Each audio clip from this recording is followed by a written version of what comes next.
चेतावनी के पश्चात भी तूने मेरे कार्य में हस्तक्षेप करना नहीं छोड़ा तो मुझे तुम्हें दंडित करना पड़ेगा विश्वनाथ।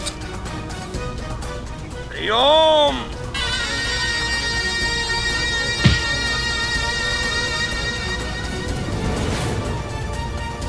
ये क्या रहे हो? मारो इसे। मैंने आज तक दादा को कभी इतने गुस्से में नहीं देखा है। कहिए कुछ उल्टा सीधा ना बोलते दादा को और दादा अपना सारा गुस्सा इन्हीं पे ना निकाल दे। मुझे ही जाकर इन्हें रोकना चाहिए वरना ये दादा को गुस्सा ही दिलाएंगे। इतने दिनों के बाद मेरे जीवन में सुख आया है।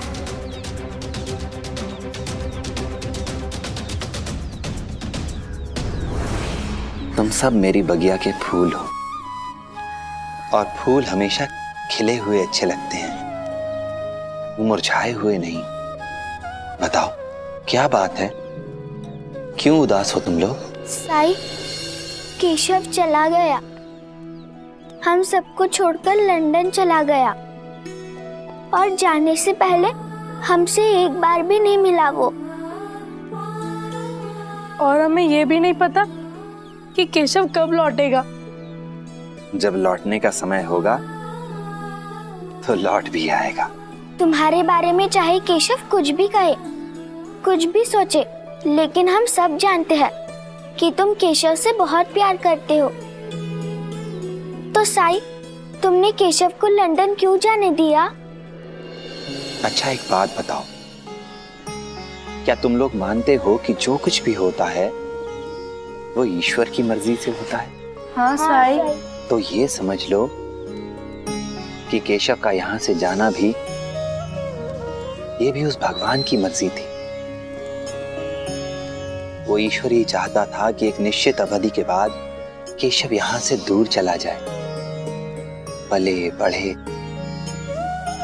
और अगर ईश्वर की यही इच्छा है तो उसके निर्णय से दुखी होना, परेशान होना, नाराज होना, इस सब से क्या फायदा? यही केशव की नियति थी। हो सकता है कल तुम लोग भी कहीं बाहर चले जाओ। नहीं साईं, मैं तुम्हें छोड़कर कहीं नहीं जाऊंगी, यही रहूंगी शिरडी में। हाँ साईं, कहीं छोड़कर नहीं जाएंगे। हाँ साईं। किसके भाग्य में क्या लिखा है ये कोई नहीं जानता। हम इंसान तो केवल योजना बनाते हैं, पर होता वही है जो ईश्वर चाहता है। हुई है सोई जो राम रचि राखा, को करी तर्क बढ़ावे साखा।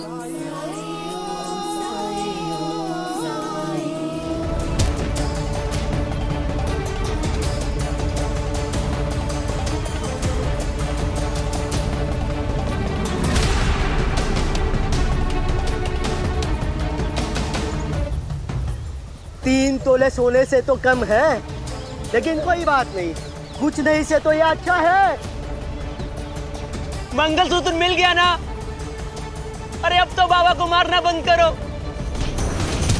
जब हमने मांगा था तब तो नहीं दिया था ना मंगलसूत्र हमें, और ऊपर से कुलकर्णी सरकार को अपमानित भी किया, धक्का दिया ना उनको। सुन, जब तक तू ये मंगलसूत्र अपने हाथों से कुलकर्णी सरकार को नहीं देता ना, तब तक तेरे बाप की विदाई होती रहेगी। आप मेरे हाथ खोल दीजिए, मैं अपने हाथों से ये मंगलसूत्र सरकार को दूंगा। सुनो, हाथ खोल दो इसके।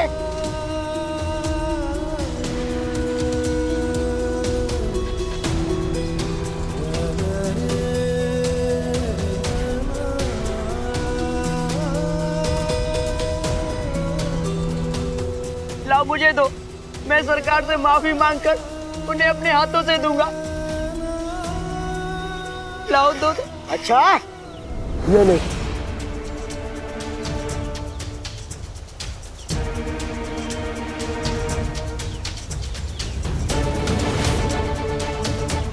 तुम लोग हंस क्या रहे हो? मारो इसे। मैं आपके हाथ जोड़ता हूँ, पाँव पड़ता हूँ, मुझे मंगलसूत्र दे दो। हाँ हाँ अवश्य।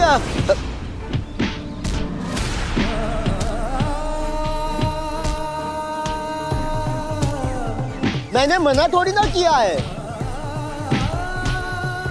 लो, ले लो।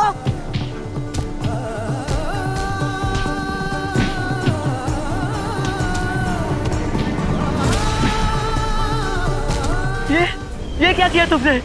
अगर अपने बाप को बचाना चाहता है तो जिस हाथ से कुलकर्णी सरकार को धक्का दिया था ना, उसी हाथ से इस सांप के बिल में हाथ डालो और मंगलसूत्र को निकालो। अगर तेरा बाप मर गया ना तो उसकी जिम्मेदारी हमारी नहीं, तेरी होगी।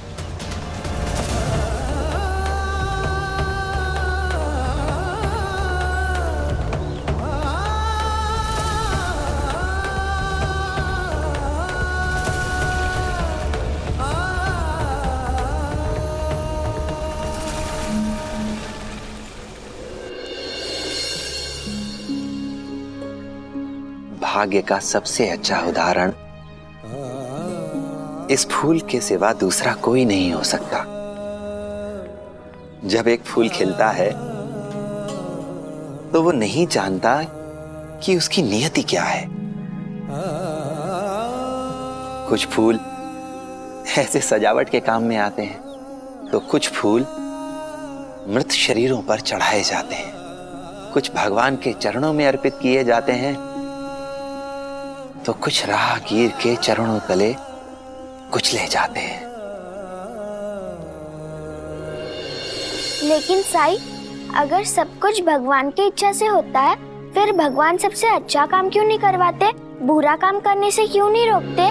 ईश्वर कभी नहीं चाहता कि उसका कोई भी बच्चा गलत काम करे, बल्कि ईश्वर की तो पूरी कोशिश रहती है कि बुरे काम के साथ साथ मनुष्य के सामने अच्छे काम का विकल्प जरूर रहे। गलत रास्ते के साथ सही रास्ते का विकल्प भी उसे दिखाई दे।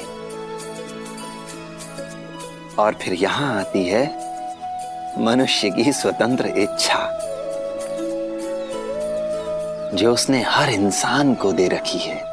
स्वतंत्र इच्छा? हाँ, स्वतंत्र इच्छा, अपने निर्णय लेने की स्वतंत्रता,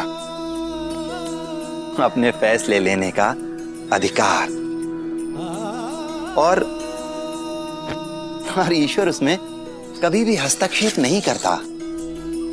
इंसान जो चाहे विकल्प चुन सकता है, लेकिन विकल्प चुनने के अधिकार के साथ साथ मनुष्य को उसके परिणाम भुगतने के लिए भी तैयार रहना होता है, क्योंकि ईश्वर की इच्छा मनुष्य के कर्म में नहीं, उसके कर्म के फल में दिखाई देती है। समझे? हाँ साईं, कि हमें हमेशा अच्छे कर्म ही करने चाहिए।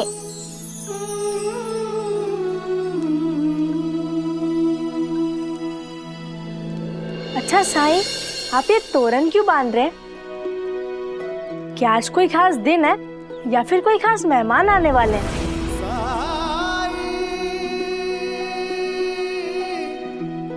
कुछ ऐसा ही समझ लो।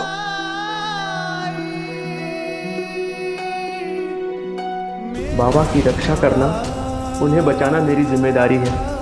अगर उन्हें कुछ हो गया तो मैं खुद को कभी माफ नहीं कर पाऊंगा। उनके बिना मैं जिंदा भी नहीं रह पाऊंगा।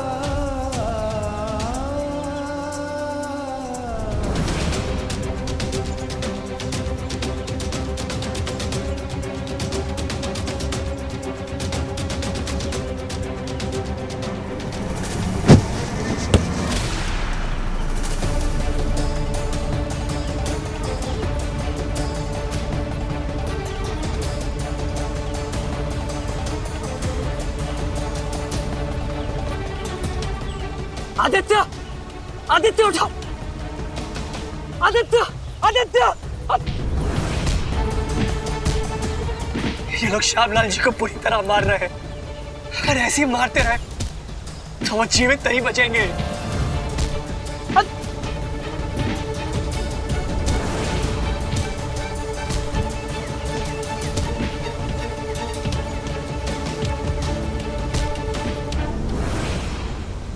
चले गए? इतनी देर से ढूंढ रही हूँ, ना दादा मिल रहे हैं ना वो।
प्रतीत होता है आदित्य को सांप ने डस लिया। चलो चल के देखते हैं।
देखो इन्हें क्या हो गया।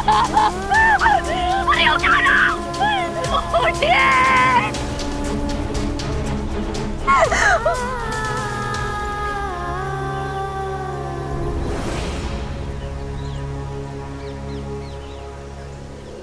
साईं साईं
आओ विश्वनाथ।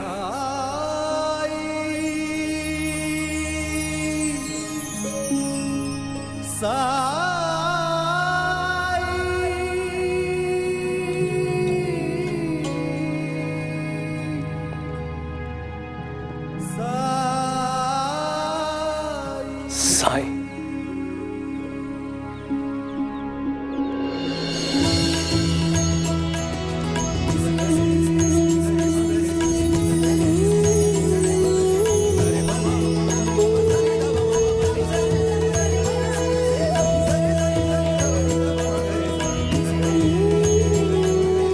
साईं,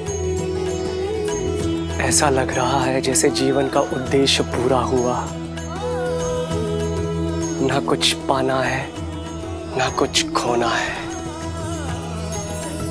साईं, जहां मैं हूं, मनुष्य उसके भय में क्यों जीता है? यहां तो केवल सुकून है, शांति है। साईं, आप ही हैं जो उस दुनिया में भी थे और इस दुनिया में भी हैं।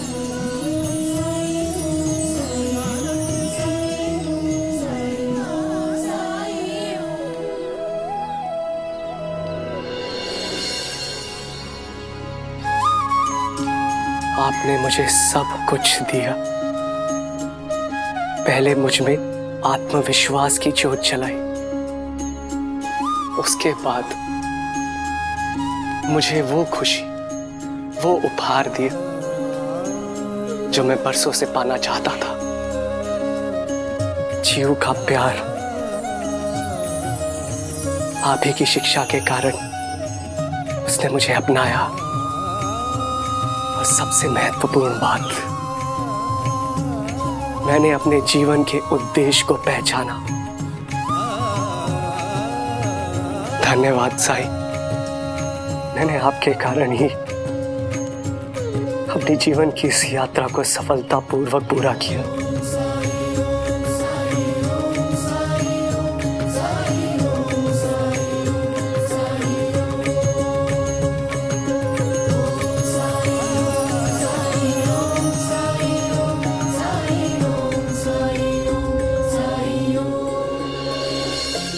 मृत्यु जीवन की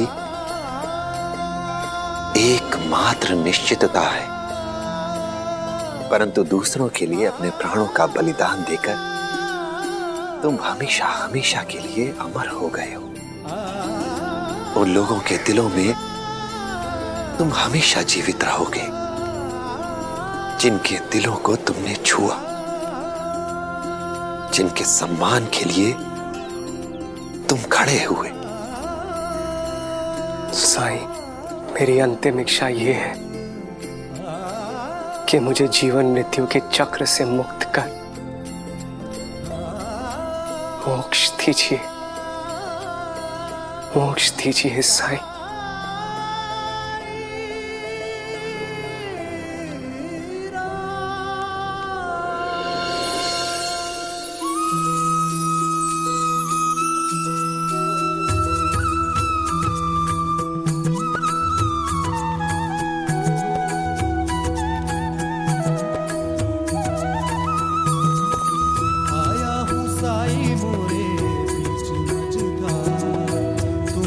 लगा दो साई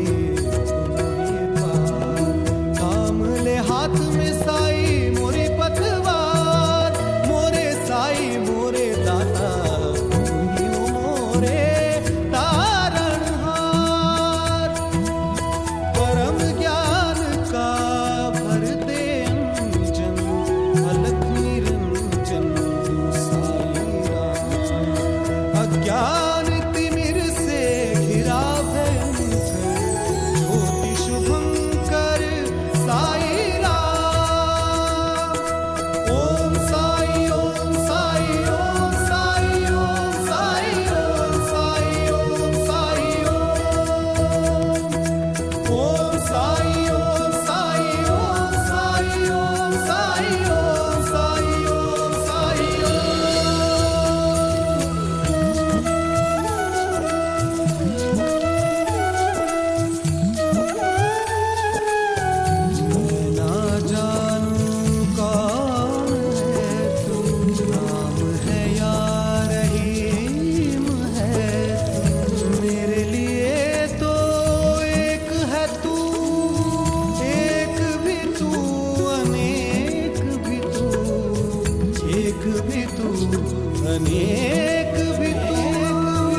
अरे लक्ष्मी, तुम इतनी सुबह सुबह?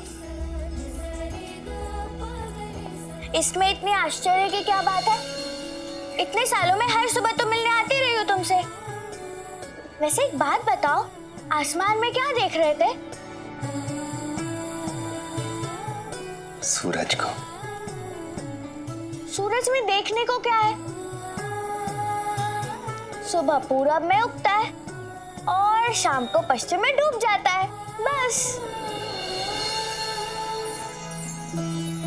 जानती है तू, इतने सालों, इतने वर्षों में सूरज ने न जाने कितने अच्छे बुरे दिन देखे होंगे संसार में।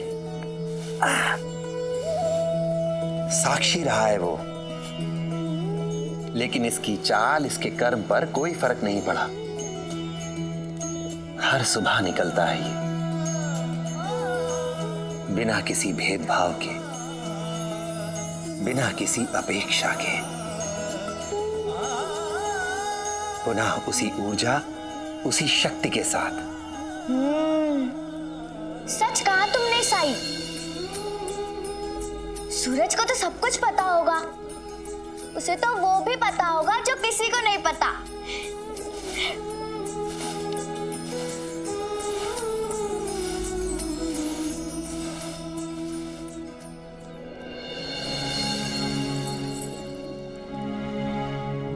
आज साई की झोली की साफ सफाई कर देती हूँ।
यहाँ कैसे? ना जाने क्यों मैं अभी भी तुमसे ऐसे सवाल पूछती हूँ साई। ये कैसे, वो कैसे? साई, अब तुम जो करते हो उस पे हैरान होना, आश्चर्यचकित होना अब तो मुझे बंद कर देना चाहिए। साई, वैसे ये ईंट कैसी?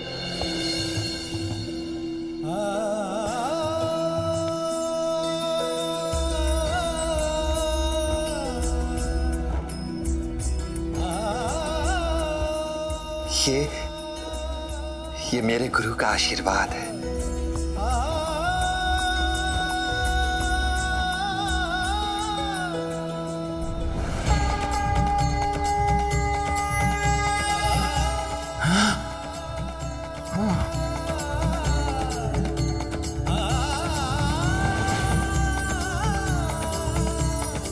क्षमा करना, जिज्ञासा के कारण मैंने, मेरा और कोई उद्देश्य नहीं था। ये मेरे गुरु का शगुन है। ये हमेशा मेरे साथ रहती है।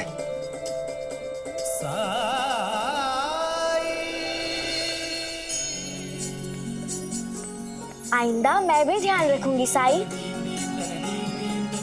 अगर ये तुम्हारे लिए इतने मायने रखता है तो इसका मतलब ये है कि मेरे लिए भी अनमोल है। हे भगवान, बातों बातों में तो मैं भूल ही गई साई। वो जो शनि मंदिर है ना, जिसका जीर्णोद्धार गांव वालों ने मिलके किया था, वहां पर आज मूर्ति स्थापन है। तुम्हें याद था? मैं तो तेरा ही इंतजार कर रहा था कि तू आएगी, मुझे याद दिलाएगी और फिर मुझे अपने साथ लेकर जाएगी। तुम भी ना साई, आज भी तुम्हारी बातें मेरे समझ में नहीं आती। तुम क्या कहते हो? मजाक कर रहे हो या उसमें कोई बात छिपी है? इतने साल बीत गए लेकिन तुम नहीं बदले। तू भी तो नहीं बदली है, पहले की तरह ही चंचल, उतनी ही बातूनी है तू। रोज आ जाती है मेरे पास, इतनी सारी बातें, ढेर सारे सवाल लेकर। पर जानती है तू, इंसान का जिज्ञासु होना बहुत अच्छी बात होती है। जो बातें समझ में ना आ रही हो उन्हें समझने की कोशिश करनी चाहिए, पूछते रहना चाहिए उन्हें। तो साई साई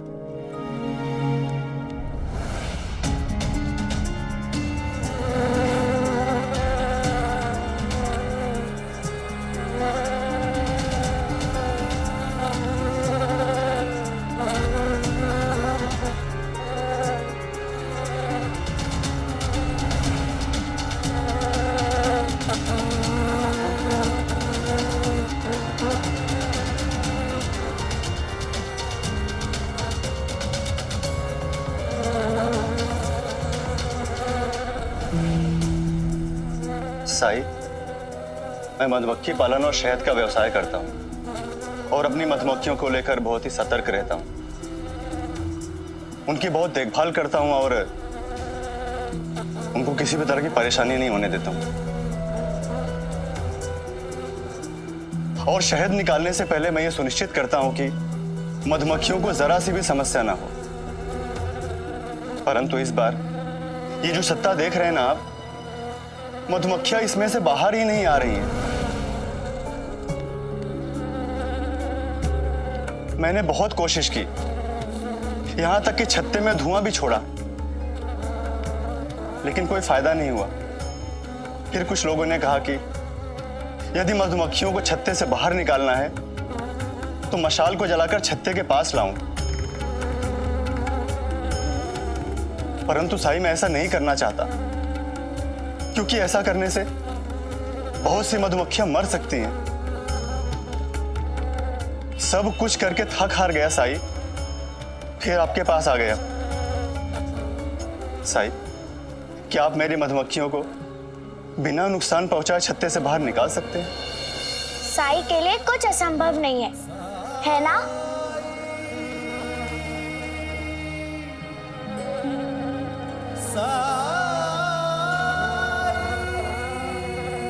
क्या मैं रानी मधुमक्खी से बात कर सकता हूँ?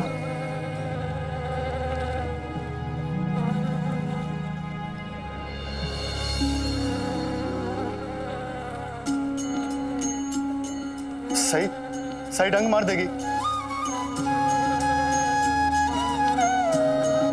कुछ नहीं होगा साई को, बस आप देखते रहिए।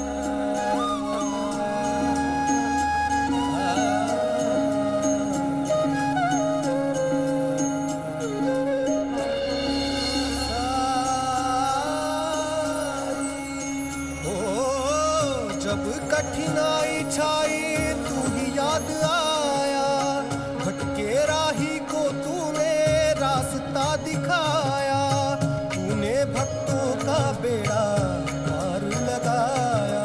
तेरी महिमा मेरे साई कौन जान पाया। ओम साई ओम साई ओम साई ओम साई ओम साई ओम साई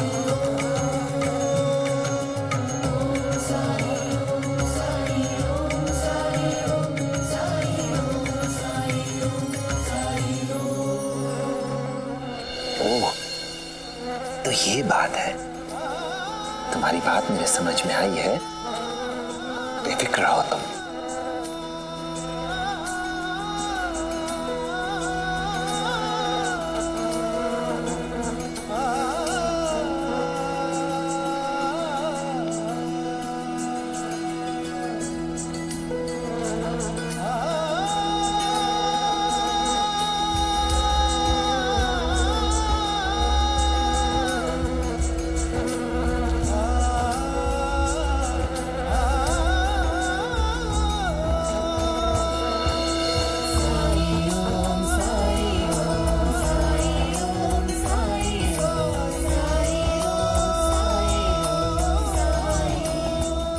ये कहाँ चले गए?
गोविंदा, क्या कर रहा है? इधर आ, मैं तुम्हें गणित सिखाता हूँ। मुझे गणित आता है, सिखाने की जरूरत नहीं है। और अगर सिखाना ही है तो अंटा जी को सिखाओ। वो हमेशा दुकानदारों को कम पैसे देते हैं और उनसे झगड़ा भी करते। मुझे तो लगता है कि उनको गिनती आती ही नहीं है।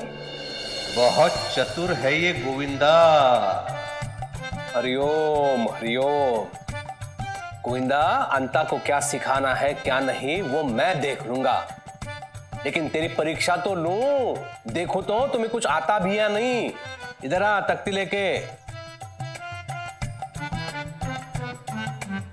बैठ। ये क्या किया है साहब? हरिओम हरिओम। ये देखो, 2 अधिक 2 कितना होता है बताओ?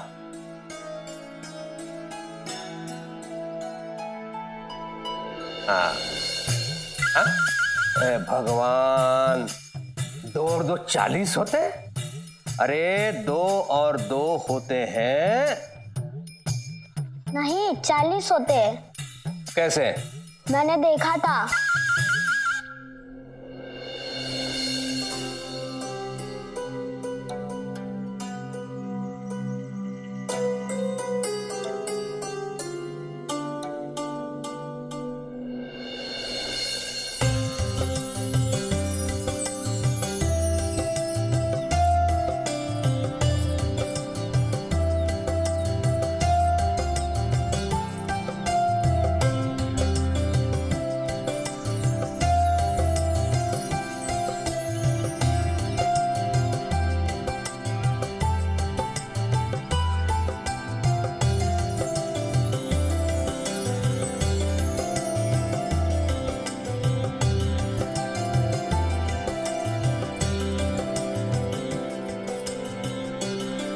तात्या, एक तोरण देना।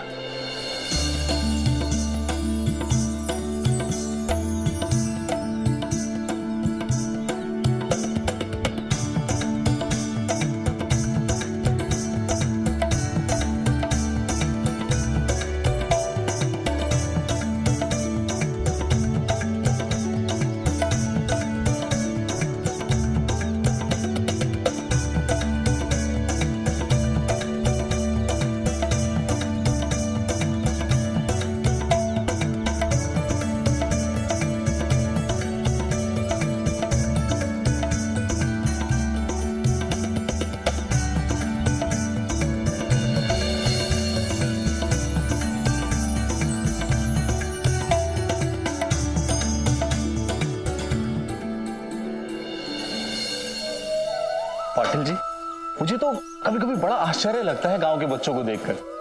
कब बड़े हो गए पता ही नहीं चला। तुम्हारा उद्धव भी बड़ा हो जाएगा। सही कह रहे हैं आप। बस मैं चाहता हूं कि वो तात्या जैसा जिम्मेदार बन जाए। चंपा, भोग के लिए खीर तैयार हुई कि नहीं? लगभग तैयार है काकी, बस मीठा डालना बाकी है। मैं अभी मीठा लेकर आती हूँ। मीठा मैं ले आया हूं।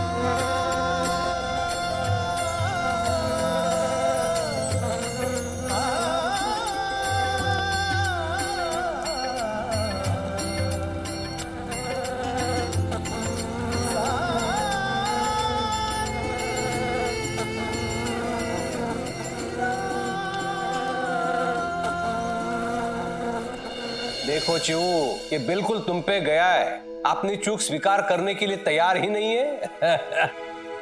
और एक मेरा केशव है, लंदन में पढ़ता है, लंदन में, लेकिन फिर भी सिर झुका के मेरी हर बात मानता है वो। इसकी चतुराई देख के तो मुझे लगता है कि इसे विश्वनाथ की तरह अधिक होना चाहिए था, और तुम्हारी तरह कम।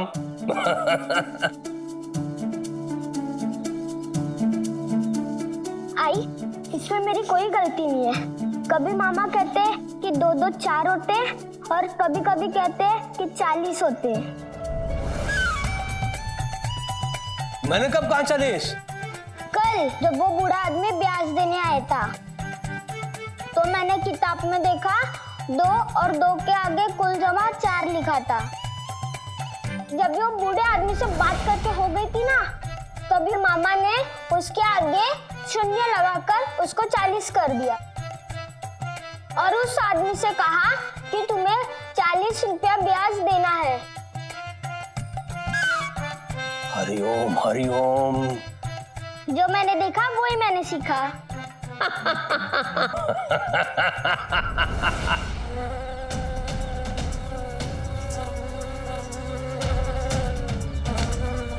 साईं, ये तुम मधुमक्खी का छत्ता लेकर क्यों घूम रहे हो? अगर एक भी मधुमक्खी ने डंक मार दिया तो तुम्हें पता है ना क्या होगा।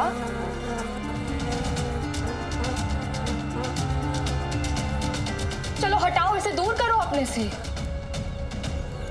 बाज़मा, ये मुझे तो क्या, किसी को भी नहीं काटेंगी। ठीक है, तुम कह रहे हो तो मैं मान रही हूँ तुम्हारी बात, लेकिन तुम इसे यहाँ क्यों लाए हो? बाज़मा, मैं इन्हें यहाँ नहीं लाया हूँ, बल्कि ये मुझे यहाँ लेकर आई हैं।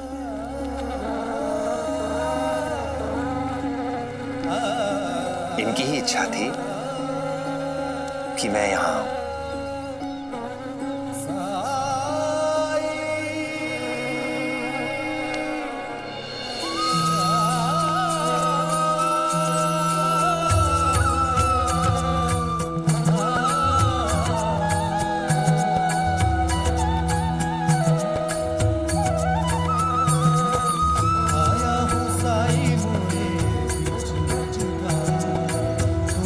लगा दो साई, काम ले हाथ में साई, मोरी पतवार, मोरे साई मोरे दाता, मोरे तारणहार, परम ज्ञान का भरते अंजन, अलख निरंजन अज्ञान तिमिर से घिरा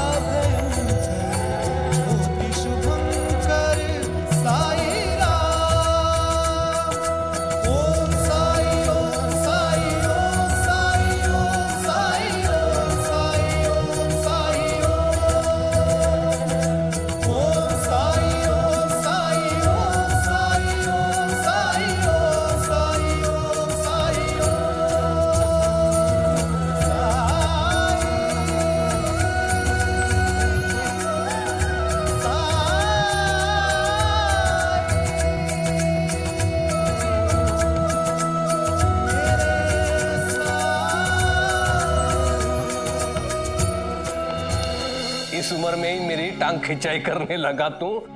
रुक, तो मैं देखता हूँ। रुको गोविंदा। बेटा, मैंने तुम्हारे लिए खीर रखी है, जाओ जाकर पहले खीर खाओ, फिर जाओ जहाँ जाना है। जी मामी। हाँ? ये क्या है? ये तो केवल तुम्हारी ही बात मानता है। जो भी कहती हो उसे पूरा करने के लिए तुरंत दौड़ पड़ता है। वो इसलिए दौड़ के गया क्योंकि वो जानता है यदि उसने विलंब कर दिया ना तो उसकी आई सब खीर खा जाएगी और उसके लिए कुछ नहीं बचेगा। क्या क्या कहा? कुछ नहीं, खाओ खाओ। आहो, बहुत दिनों से एक बात पूछनी थी आपसे। पूछूं? आप पूछो। क्या हम लोग पूजा के लिए शनि मंदिर जा रहे हैं?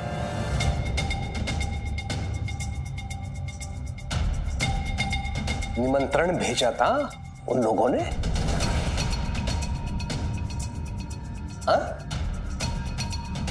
शनि मंदिर का जीर्णोद्धार किया लेकिन मेरी अनुमति नहीं ली। ये आवश्यक नहीं समझा उन्होंने। लेकिन वो लोग आए थे आपके पास। अनुमति मांगने नहीं आए थे, बताने आए थे। सब श्रमदान करके जीर्णोद्धार करेंगे शनि मंदिर का। हरिओम। जाने दीजिए ना, भगवान के घर जाने के लिए निमंत्रण की क्या जरूरत है? और आप तो शिरडी के राजा हैं, सब कुछ आपका ही तो है। हाँ, नर्मदा ये भी बता रही थी कि किसी को भी विशेष रूप से कोई निमंत्रण नहीं दिया। रुक्मिणी, तुम कितने भी तर्क लगा लो, कुलकर्णी वाड़े से कोई नहीं जाएगा तो कोई नहीं जाएगा। और वैसे भी शनि मंदिर में स्त्रियों का प्रवेश वर्जित होता है, निषिद्ध होता है, समझी? मंदिर के बाहर खड़े रह के क्या करोगे? हरिओम।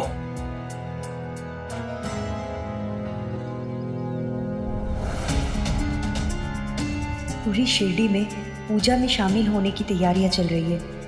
सब लोग अपनी ओर से कुछ ना कुछ पूजा में दे रहे हैं, केवल हमें छोड़कर।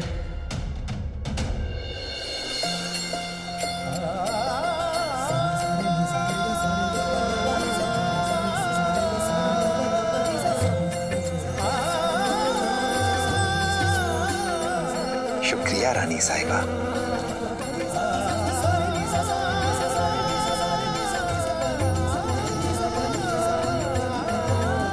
हर शिरडी वासी ने अपनी ओर से मंदिर के जीर्णोद्धार में, प्रसाद आदि के बनाने में, व्यवस्था में कुछ न कुछ योगदान दिया है।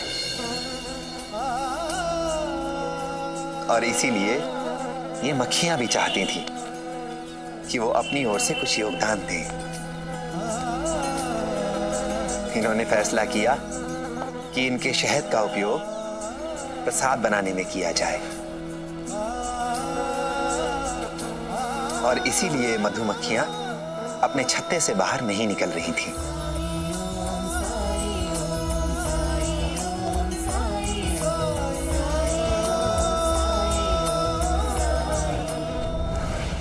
ऐसे और भी मजेदार वीडियो के लिए हमारे चैनल को लाइक, शेयर और सब्सक्राइब करें।